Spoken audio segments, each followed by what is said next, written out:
Hey guys, welcome to another episode of Virginia Freshwater Fishing. A huge problem in fishing is people don't fish the right baits at the right time or the right place, and they don't fish them right.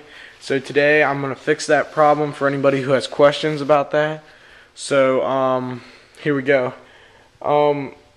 Your friend can tell you like the best bait ever. Like they can say like, "Ooh, this lure works anywhere you fish it," but if you don't fish it in the right conditions at the right time, if you don't fish it in the right technique, or if you don't fish it in the right depth of water, or not near the bass, then you probably aren't going to catch anything. So here are some tips and tricks to help you catch more bass. When you're fishing, first of all, I'm going to talk about cold water. When you're fishing cold water, the fish are going to move deep. They're not going to be towards the edges or anything. They're just going to be fishing they're going to be all in deep water. So you're going to want to fish nice and slow and jig it along the bottom, because the fish are going to be real sluggish. So you're going to want they're going to want to eat something that will that they can easily just move and get, which I'd highly recommend using plastics and maybe like jigging them along the bottom.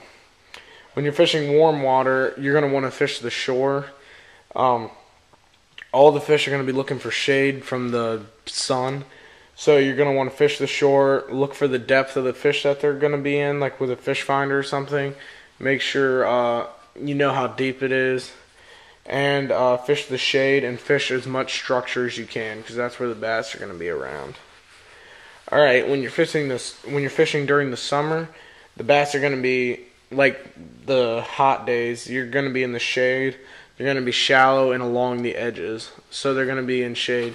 So I'd either recommend using plastics, top water, some jigs maybe, a shallow crankbait. Like this XPS crankbait right here, dives an inch. You could throw that along the edge and kill, depending on how deep your edge is. So yeah, I'd highly recommend using those in that kind of situation. And when it's during winter, you're going to fish slow and deep water. I'd recommend plastics, because they move nice and slow, or maybe a reaction bite. I'd recommend like a bomber fat-free shad, because they dive so deep, or maybe a Norman crankbait. Another tip is fish structure. Structure is going to be where all the fish are. You can pitch and flip them. You can throw anything by them. Crankbaits will just bounce off the sticks, and that's where the bass will hit them.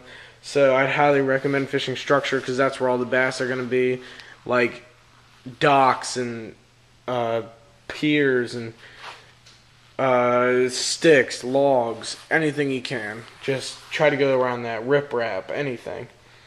Alright, another thing is you got to choose the right color and the right size.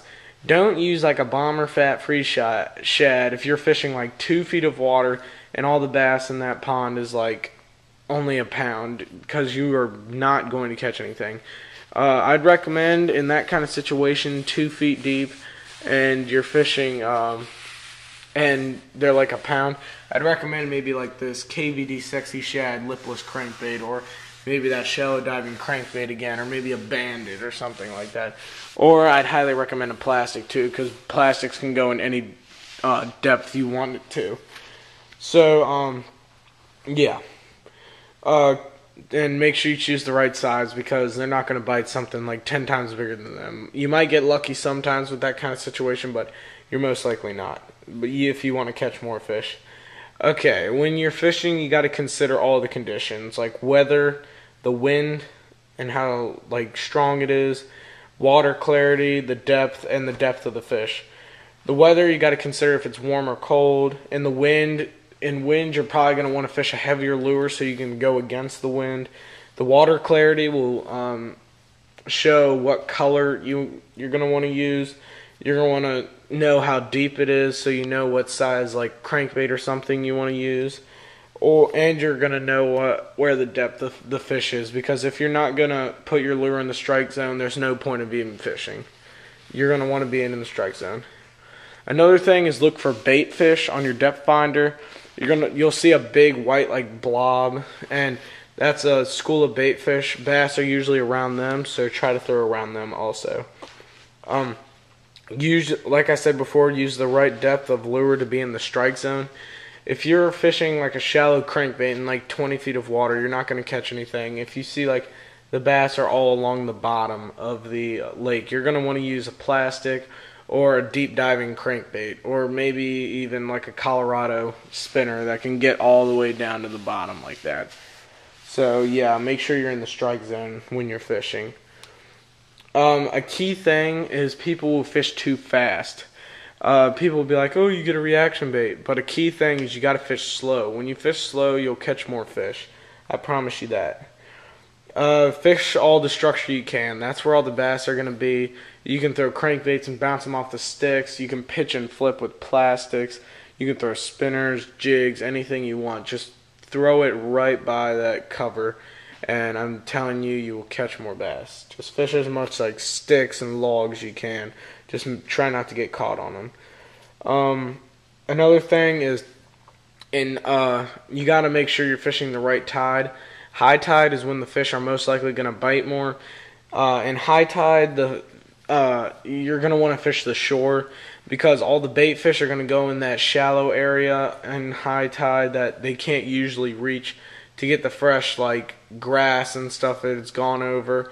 So you're going to want to fish that area that the bait fish are going to be going, because that's where all the bass are going to be, which is after those bait fish. So I'd recommend some top water maybe in that kind of situation. Okay, let's talk about the different colors now. Clear water is probably the hardest to fish because the bass can see your lure, so they can tell mostly if it's fake or not.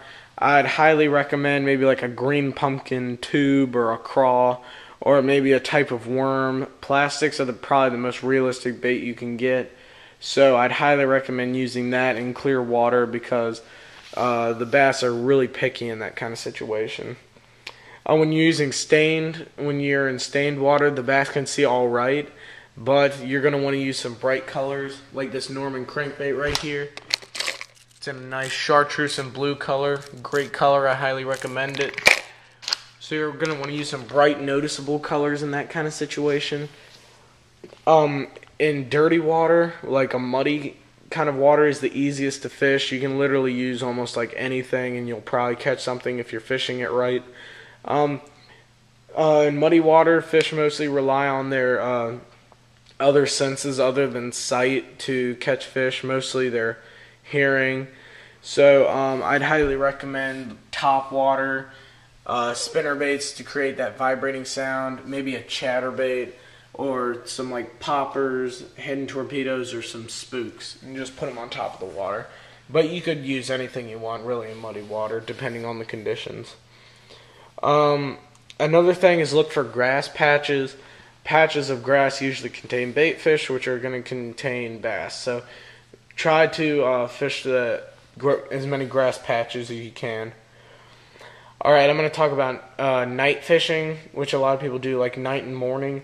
Night fishing and morning fishing, it's dark outside, bass can't see, so they recommend mostly, just like muddy water, they rely mostly on their hearing. So you're going to use something with vibration and noise to it. You're going to want to use some top water. Like buzzbait is a great fish, makes a great lure. It makes a lot of noise. It's on top water. It does great. Poppers are great, but they don't make as much noise. The head and torpedo would work good, and the spook would probably work all right. And later, you would probably maybe late morning or early at night, I'd recommend using some deep diving crankbaits or some worms.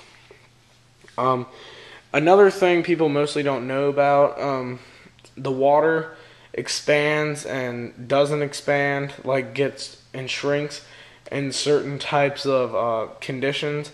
In cold water, the cranks will dive actually shallower. Like this crankbait right here is a bomber crawdad crankbait, and it says it dives 6 to 8 feet. In cold water, it'll probably dive 5, because in cold water, the water will shrink, it'll come closer together. So the crankbaits don't dive as deep. So it would get you to the bottom, and it would help a lot more. So use deeper diving crankbaits in that kind of situation. But when you get to warm water, the water will expand, so it becomes easier for the crankbaits to go more into that 6 to 8 foot range. Like that one. That would be more in the 6 to 8 foot range in warm water, like it says. So consider that when you're fishing next time with crankbaits. A lot of places people don't know, like when areas sometimes don't contain any structure at all, like not one bit, the fish will mostly be suspended. So you're gonna want to fish like maybe a crankbait or maybe a Colorado blade spinnerbait because they get down more in that lower area that you want to, and they're gonna be suspended. So you're gonna want to get in like right smack in the middle of that area that the bass are going to be. Last but not least, you're going to try to fish points and as many points and docks as you can because they contain lots of fish. Don't cast like straight to them. Cast like parallel to the sides of them so you continually stay in the strike zone. So I'd recommend maybe like a jerkbait or something, or a spinnerbait or worms. You can just throw anything in a parallel, and you'll at the right conditions, and you'll most likely get a nice bite or something, or a nice fish. So fish points and docks. Okay, well thank you for watching. I hope that helped a lot. Remember, just use the right color in the right condition and fish it right, and you're almost guaranteed to catch fish. So I hope this helped you out, and have fun fishing, and subscribe to our channel. And thank you for watching, and have a nice day.